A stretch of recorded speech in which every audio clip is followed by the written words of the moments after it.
Kita ke informasi terpopuler yang pertama, di mana Presiden Rusia Vladimir Putin balas dendam kepada negara-negara yang tidak bersahabat dengan Rusia, utamanya ke negara-negara pemberi saksi dengan mewajibkan membayar harga gas Rusia dalam mata uang rubel. Sebelumnya, akibat serangan ke Ukraina, Rusia dibanjiri sanksi oleh Barat, termasuk larangan masuk, pembekuan aset, pemutusan dari sistem pembayaran global, dan larangan ekspor. Putin mengatakan pemerintah dan Bank Sentral memiliki waktu 1 minggu untuk menemukan solusi tentang bagaimana memindahkan transaksi ini ke mata uang Rusia. Raksasa gas negara Rusia yaitu Gazprom juga akan diperintahkan untuk membuat perubahan pada yang sesuai dengan kontrak gas. Gas Rusia sendiri menyumbang 40% dari total konsumsi Eropa. Kemungkinan perubahan mata uang dapat membuat harga gas grosir Eropa dan Inggris naik sekitar 15 hingga 20%. Kenaikan harga energi sudah membuat Eropa babak belur dengan inflasi yang tinggi.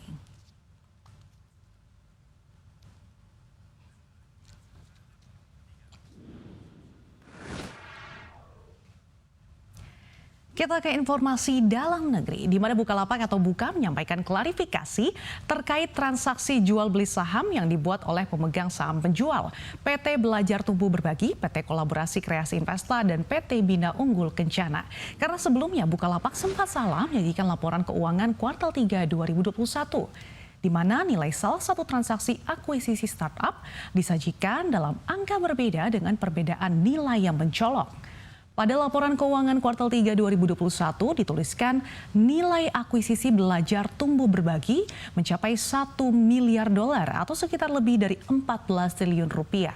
Sejumlah media lokal dan lembaga penasihat keuangan bahkan sempat mengulas tentang akuisisi dengan nilai fantastis tersebut.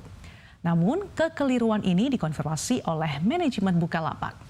Head of Public Relation Bukalapak, Monica Chua, mengklarifikasi nilainya bukan $1 miliar, melainkan hanya $1 juta atau setara sekitar 14,36 miliar rupiah.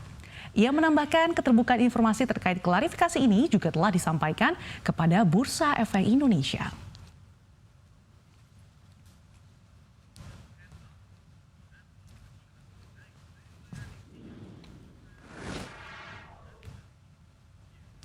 Kita ke informasi berikutnya. Minat masyarakat terhadap aset kripto atau cryptocurrency di tanah air terus meningkat.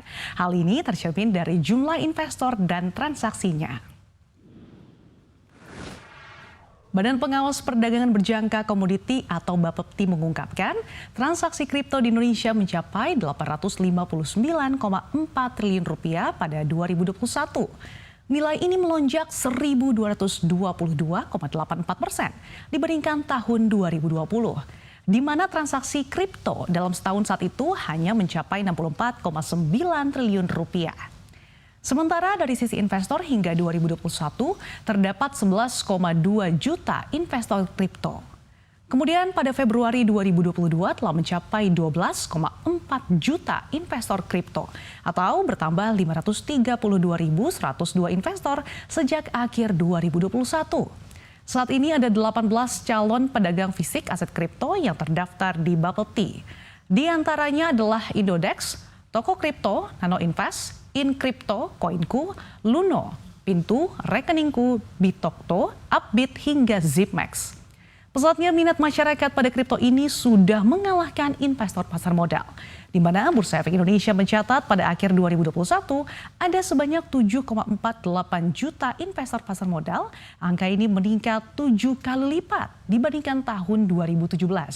Meski begitu, transaksi kripto masih kalah dibandingkan dengan pasar modal, di mana total kapitalisasi pasar modal tanah air mencapai 8.277 triliun.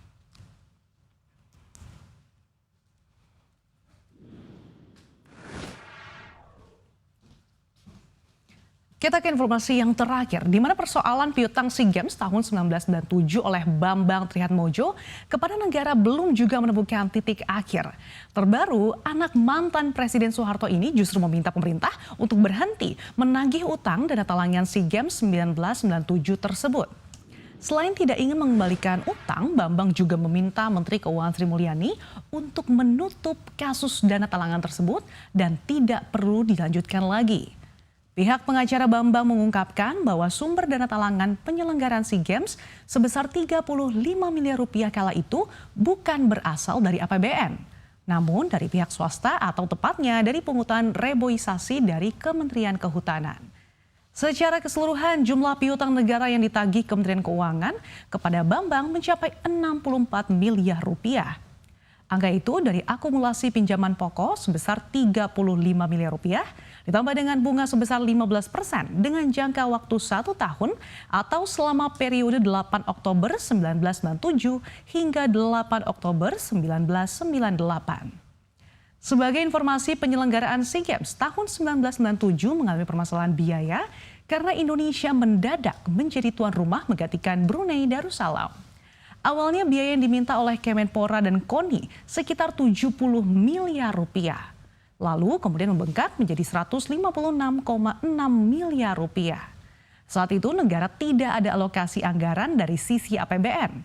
Sementara KONI mendadak meminta dana tambahan sebesar 35 miliar rupiah untuk pembinaan atlet.